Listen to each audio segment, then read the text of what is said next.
Hi everyone, and welcome to Almost Cancelled. I'm Peter, and I'm joined with Matt Hey, hey. and Alan. What's up, MFers? These two guys are going to talk about Game of Thrones Season 6, Episode 1. It's called The Red Woman, and as always, full spoilers for the episode on this show. Although, I don't think you're going to be spoiling the books, although the show's ahead of the books now, so I don't know if that's even relevant. Although there is some stuff that could possibly be spoiled for some of the other books. True. If it's in the show, though, you can talk about it. Don't worry about it. Yeah. If it's in the show, we're going to talk about it. Yeah, spoilers for the show, that's the whole point, so off you go. Yeah, so speaking of spoilers, Jon Snow is dead. And it seems as though that's pretty much a permanent thing right now, because as the show opens, or as the episode opens, it kind of like shows his corpse, and then we see Sir Davos come out and find him because the wolf is the dire wolf. I can't remember which one it is. Ghost. It's a ghost? Okay. It's Ghost. Ghost. It's his. Yeah, Ghost is howling, and he's like, he can sense that that John is dead and all that, and everyone kind of like runs out and they see this and they're like, holy shit. And so they kind of like take him away, and then that's whenever like they know that these other guys like killed him and all that stuff, and then there's gonna be like this kind of like war between. Yeah, it was the guys that were loyal to John and Yeah. Sir Davos that pick him up, bring him in. They lock themselves in that room, and then the a-holes that did this to John and nailed traitor to the wall behind him, Yeah. as if like they needed a calling card. There's like 24 of them up there, but yeah, It's and the thing as always with these Game of Thrones episodes is that it keeps switching between storylines, yeah. and eventually we come back to this, of course, and like we see more of I can't remember his name, the guy who betrayed him, the who's now like Yeah. supposedly the leader. Mhm. I can't remember his name because there's so many fucking characters in the show. Yeah. But You he can't like call him goes. what I call him because we want to keep our, good tag. We have some Uh, standards here. Yes.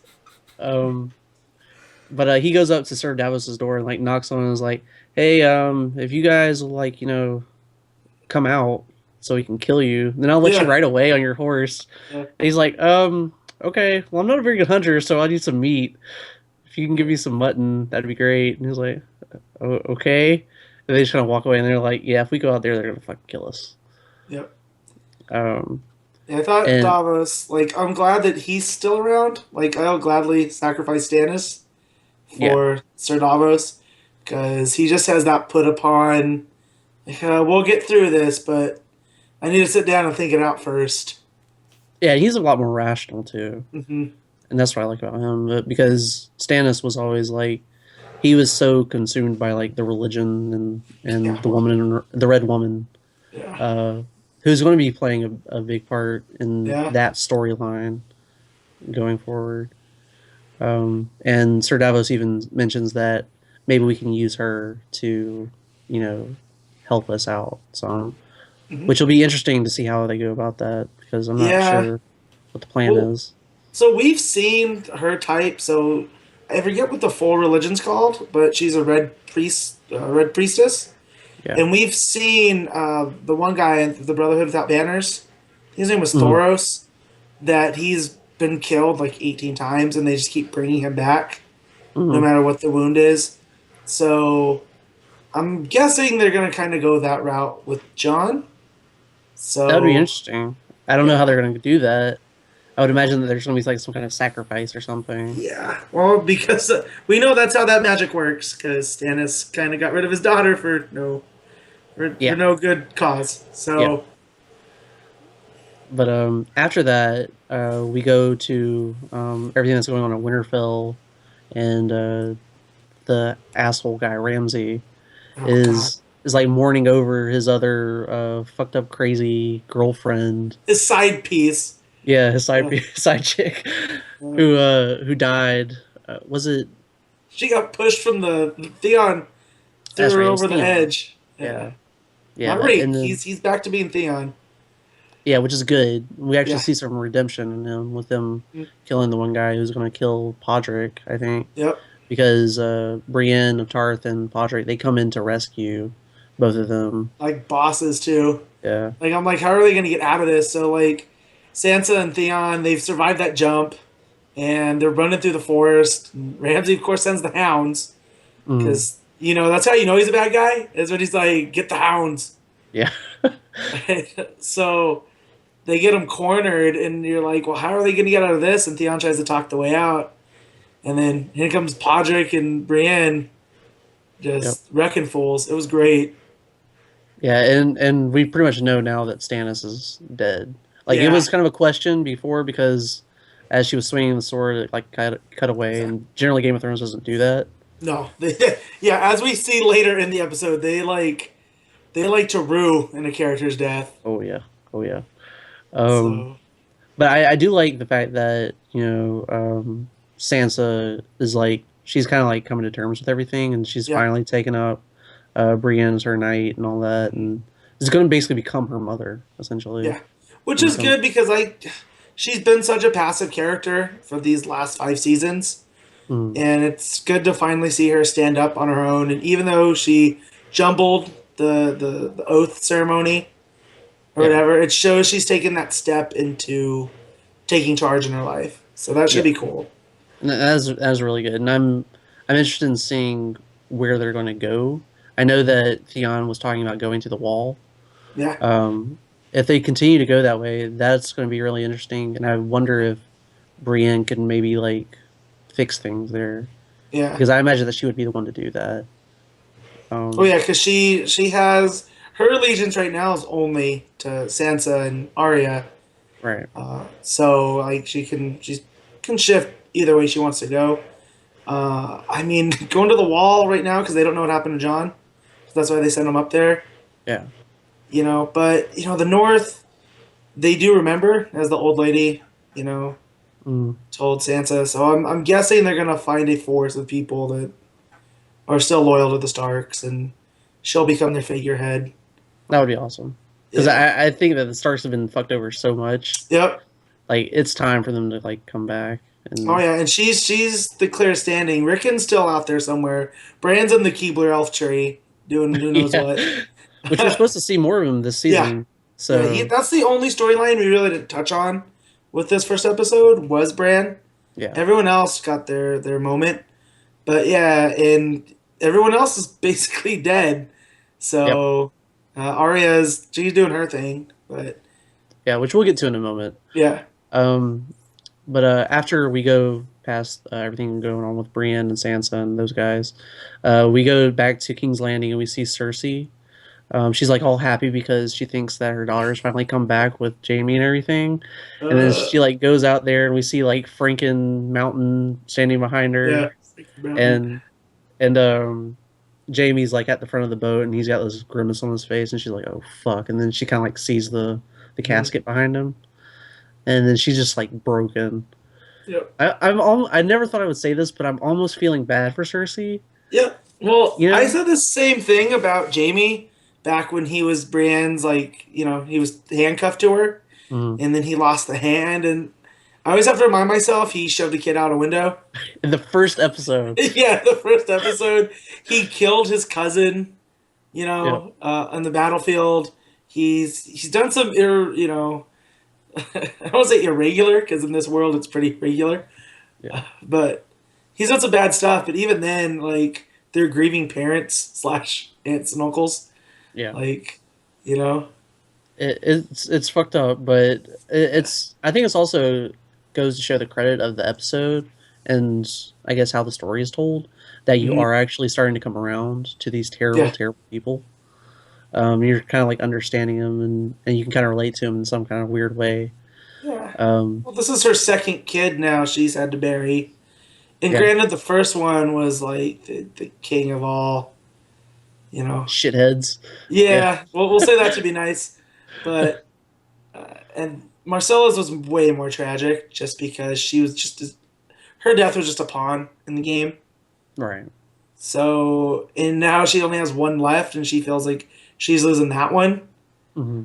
because of what's going on, which is her own doing, So she's having to lie in this bed that she made, Yeah. with the faith I think they're the Faith Militant or the whatever it is, the High Sparrow. Yeah, the crazy people. Yeah. And we see Natalie Dormer's character. I can't remember. I never remember her name. Marjorie. Okay, Yeah. Marjorie. Yeah, we see her basically in the same situation that Cersei was in before, being forced to confess when she doesn't even really know what she's confessing to. Right. Um, and like I still don't know like what the general purpose of that whole plot line is, like her Yeah. in particular, because I know that she wants something, but it's not really clear what she wants. Yeah. Um, Are you talking about Cersei, her goal, or Marjorie? or Marjorie. Sorry. Yeah, Marjorie. Well, no, just like yeah, that one's kind of tough. It's like they're forcing her to learn humility, but she already kind of had the humility. Right. But it was almost like this is a lesson for trying to, woo Tommen over to her side. You know? Yeah, and it also makes it feel like because her brother is gay, Yeah. she's having to suffer too. Yeah.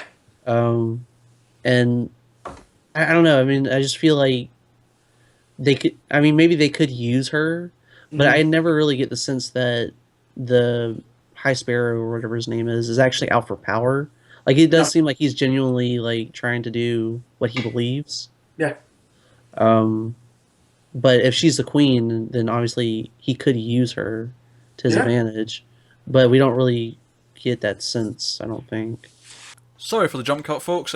Quick technical hiccup, aka Matt's washing machine. Back to the review. Yeah, so anyway, going on to the next bit of story there. We go to Dorne, and in Dorne, we see the Sand Snakes, is what they're called, right? The Yeah. sisters or the women. Who did like next to nothing all last season Yeah. and immediately remedy that in their story Yeah, here. basically last season was to set up how like terrible they are, Yeah. like how hardcore they are, and then they finally do something about it.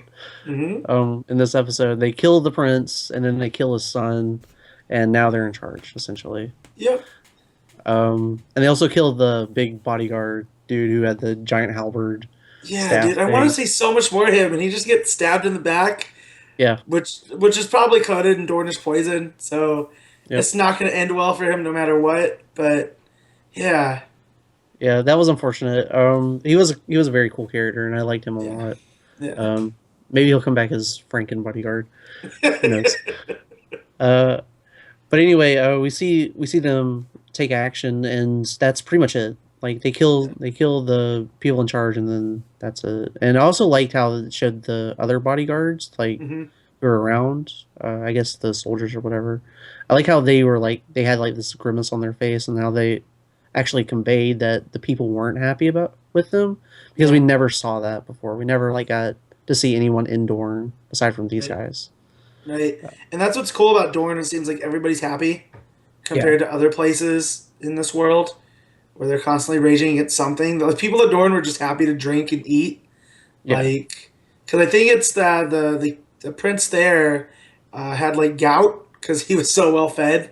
Mhm. So Yeah. that was always really cool. But yeah, the way that they killed the prince's son, too, where he thought he I was, was gonna like, have a whenever it shot. happened, I was like, okay, you deserve to die if you're gonna Yeah. try and fight that way. Because like Yeah, the two women, the two girls, the sisters, I guess, they come into the chamber in the ship, and one's got a staff with or like a spear or whatever. Mhm. The other one's got a whip, and then he has like a rapier, yeah, like a sword, and they stand on opposite ends of the room, and then he goes in between them to fight the one with the whip. It was like, you dumbass! Yeah. Of course you're gonna die. yeah. God, it was just so brutal too. Because we were talking earlier, we brought up, they ruined the character's death, and he gets stabbed to the back of the head, and not a good moment to be eating dinner like I was. But Game of Thrones don't care. So, course. but I'm interested to see where that goes forward because they just are bloodthirsty for revenge against the ruling class right now. Yeah. So we'll see I how mean, well that goes. Yeah, I foresee a giant war between them and King's Landing coming Mhm. soon, which will be cool. And then because it's starting to kind of like whittle down the Yeah. number of like families or whatever you want to call them. And then after that, we go to Meereen, where Tyrion and Varys are like walking through the town, and like we Yeah. see all the like the destruction that these what are they called, the The Sons of the Harpy. Sons of the Harpy. That's right. Yeah. That they wreaked because all the slaves are freed now, Right. and that's really interesting to me is because it seems like they're all upper class people, but they also know how to fight and get together like this. Yeah. This is always the storyline I've had the biggest problems with, just because it's felt like it's gone nowhere and we've been there for so long. So when Tyrion showed up last year, it felt like it was finally going somewhere, and it still kind of just coasted into neutral. Yeah. So, It's, but I thought that it was interesting that the graffiti on the wall where it said "Kill the Masters," mhm. and then it had basically their word for mother, which is what they called Daenerys, Mhm. is a master. So it's just like wherever she goes, it just becomes unstable. Yeah. Is she really doesn't know what she's doing. Like Yeah, she thinks she does, and she comes off that way. She's yeah, got a very strong personality, which I think is good, mhm, but I think it's also interesting that she doesn't really get done the things that she wants to get done, and all these people that are around her aren't really helping her the way yeah, that she wants. And then, like, she finds out the things that she wants aren't right.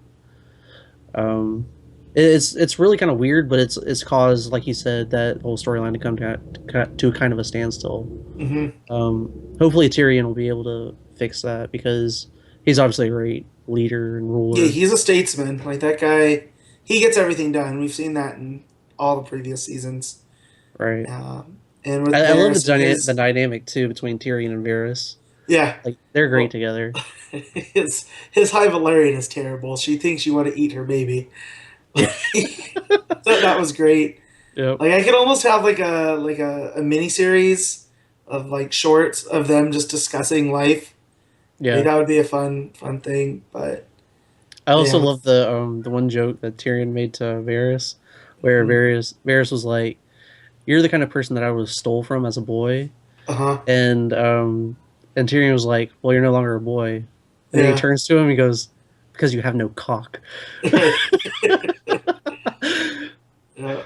It's almost like a buddy cop movie. The two Yeah, of it them. is, and it's gonna be great. And yeah, you had her cabinet there. Like those are the two smart guys, Yeah.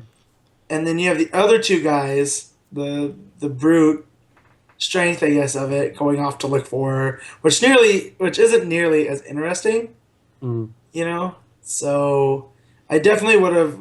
I like more of the Tyrion and Varys what they're doing in Marine, Yeah, you know. I think it's gonna be Coming really up. interesting to see how they like combat the Sons of the Mhm. Harpy, who end up burning down all the ships in the harbor Yeah. and are trying to like cut off all means of Well, they communication. still have two dragons there, like locked away. That's true.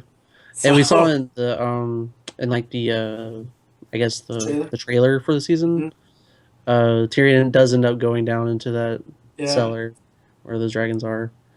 So that'll be interesting to see how he plans on using those. Hmm. Or if he actually just ends up stumbling in there and doesn't Yeah. know what he's doing. I like to think that he's just gonna go let them out and let them just take out. Like they're gonna evacuate the people that need to leave, and then just leave them to let Marine burn. Like that's all I could keep getting in the imagery was that it was burning, and you bring in the Red Priest there that's explaining Melisandre's like religion Mm, to the people of Marine, and I'm just like that place is going up in flames. Like that's what all yeah, they're telling me. yeah, pretty much.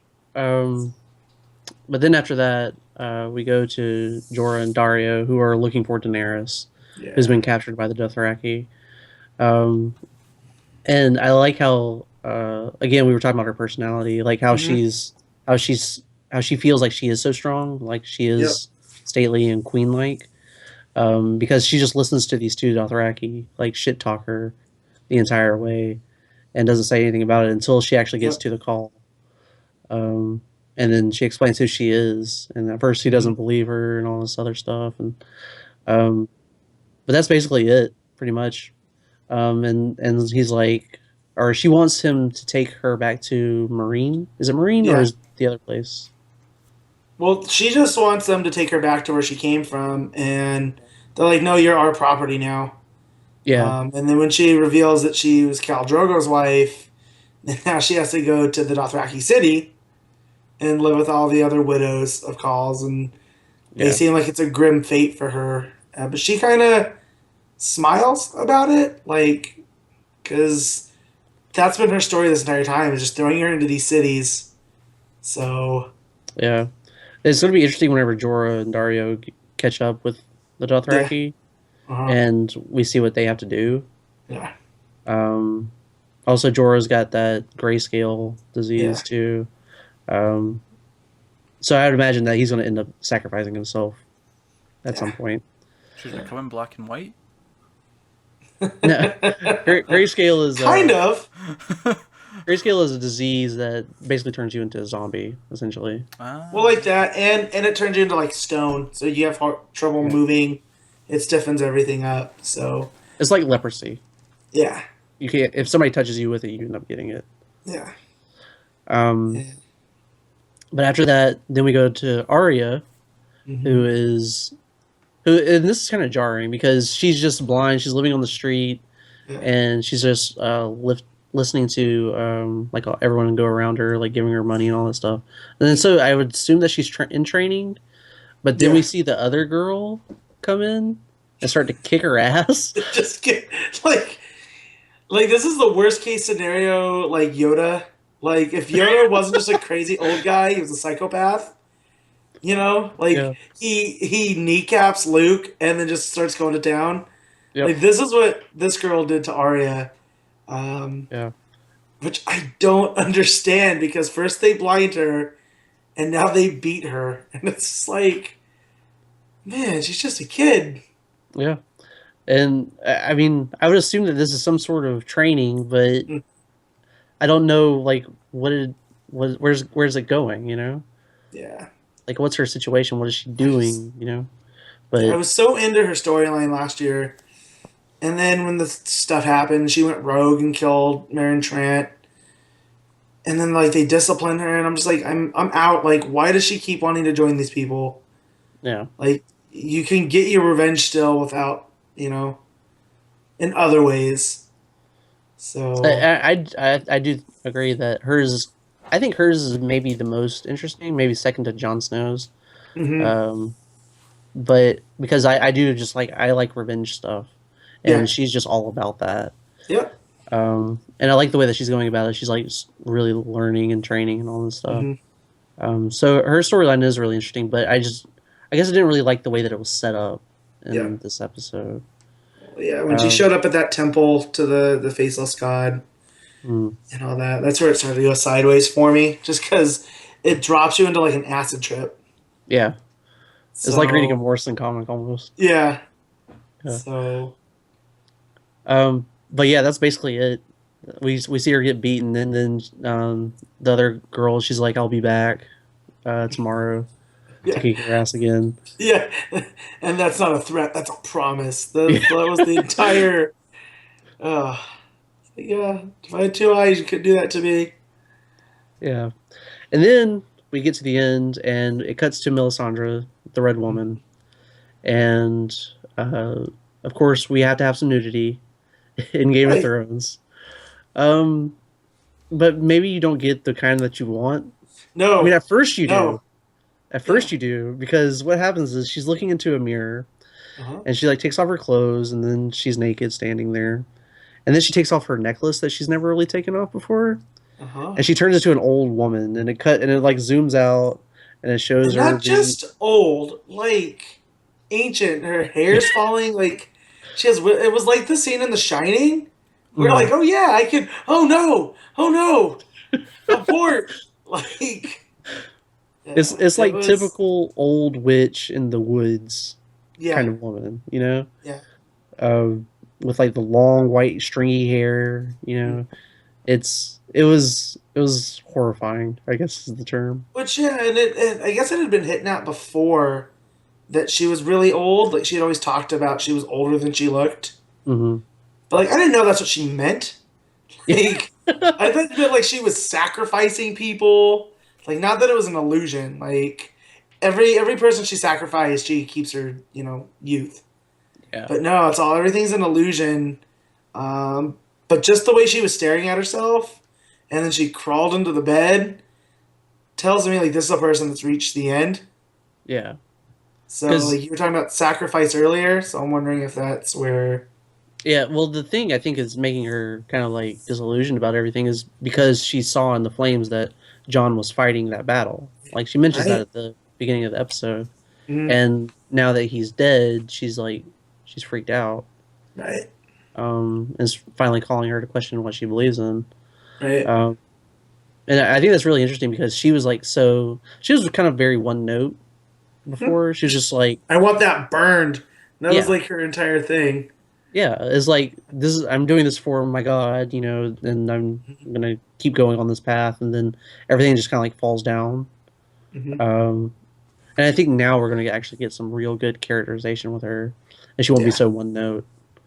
Yeah. Well, in two, she has to work with Davos, Yeah. who I don't think he knows, right, that Stannis' daughter was burnt by her. I don't think so. Yeah. So when he finds out, like the one person that was kind to him when she didn't have to be, Yeah. she's responsible for her being gone. I don't think it's gonna end well. So that's not the brain trust you want. Yeah. Definitely not. I definitely think that we get Jon fighting in that battle still. I hope so. I really want to see him come back because Mhm. his story was kind of like the driving force for the Yeah. whole show. I think. Well, and I've listened to other podcasts talk about this, and it's a little too late. If this was the bait and switch that George R. R. Martin wanted in the books, in the show, he's basically become the main story we're following. Like you just said, he's Yeah. driving it forward. So it's a little late in the game to just be like, oh yeah, no, this world is that cruel. Like find another hero. Yeah. So there's definitely more to him, and the fact that his wolf ghost wouldn't leave his side, and is still trying to protect him, that's I think another sign that's going in that Yeah. direction. Yeah. I hope so. Yeah. But yeah, that's pretty much the episode. I think that this is a very good Game of Thrones episode.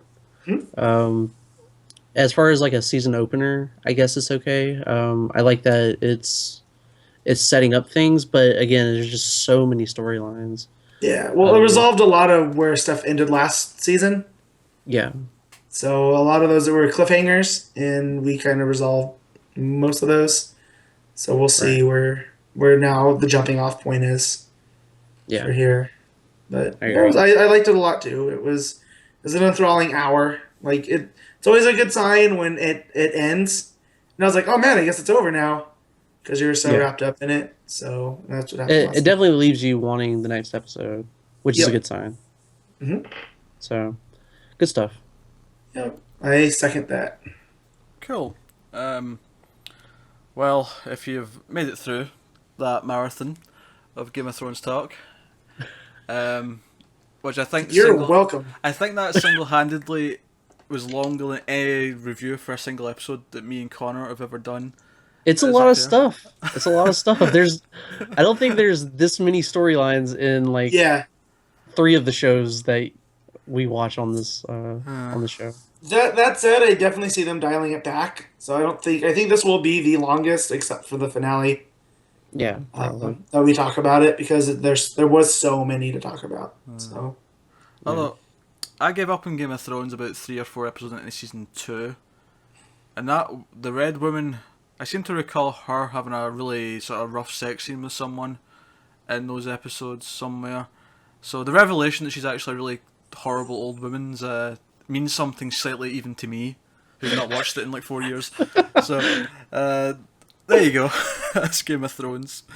Of course, let us know what you think in the comments below. If you've been a long time watcher, if you're reading the books even, give us your side of the opinion, and like and subscribe and all that jazz. Helps us out a lot. Thanks for watching, guys, and we'll see you next time.